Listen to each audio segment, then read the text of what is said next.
how do you arrive at a fair price when you do a devaluation?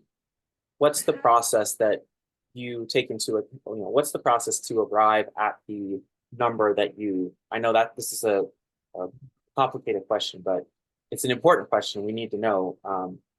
How do you arrive at a fair price? How is that determined?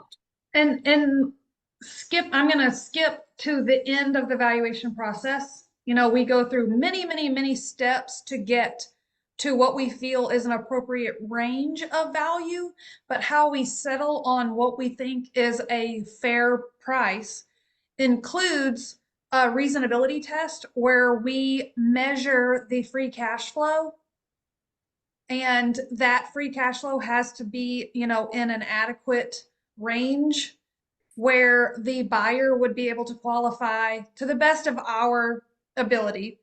The buyer would qualify for funding. The bank wouldn't have any issue lending based on our calculation of free cash flow. And if our calculated value does not meet that reasonability test, then it's not a fair price. Is there often a disparity in terms of practice value, that what they thought was worth a lot more was actually worth a lot less?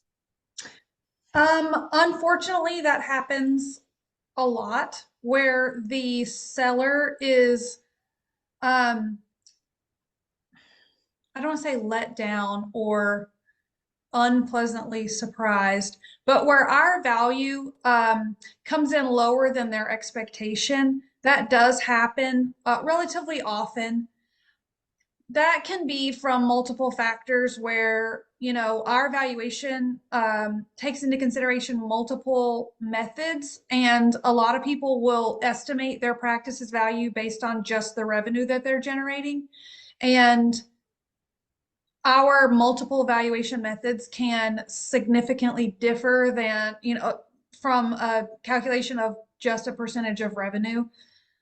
So if someone had a big practice, they generate over $1 million and they just assume that their practice is worth a certain percentage of revenue, our opinion can be significantly different than that based on their practice's actual earnings.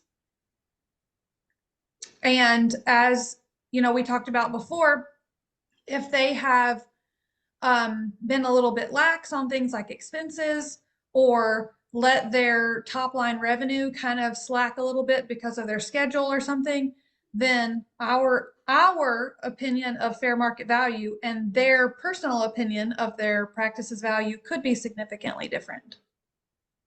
Do you also take into account the condition of like the machinery within the office? If it's old and outdated, does that affect the valuation?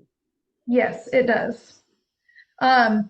I mean, it may also affect their ability to market their practice and be as enticing, because someone buying in likely, it's the same idea as listing your house.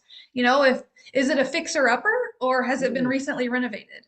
You're going to get a lot more attention potentially with a move-in ready home versus one that not everybody wants to take on a fixer upper. So is your practice move-in ready, or is your practice a fixer upper?